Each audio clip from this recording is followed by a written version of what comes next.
দেখা গো এত রোগা, তার মধ্যে আবার হাতা কাটা ব্লাউজ পরেছিস, পুরো তো খ্যাংরা কাটি দেখতে লাগছে।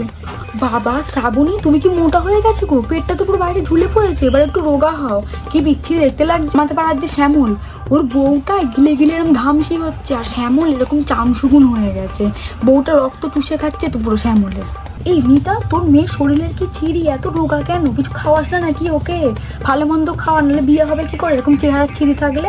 না না, প্রবাসের বউটা সবই ভালো, খালি খুব নাটা, একদম গুড়গুড়ি। অত নাটা হলে ভাল লাগে নাকি? হ্যাঁ, তুমি মেয়েটা কি লম্বা হয়েছে না? অত লম্বা হয়েছে, ওর জন্য ছেলে পাওয়া যাবে? অত লম্বাও ভাল লাগে না, মদ্দা বেটা মনে হয় ওরকম। আর প্রতিমের বাচ্চাটা কি কালো হয়েছে। এত কালো কেন হলো? ওর তো মা বাপ দুজনেই ফর্সা, বলো?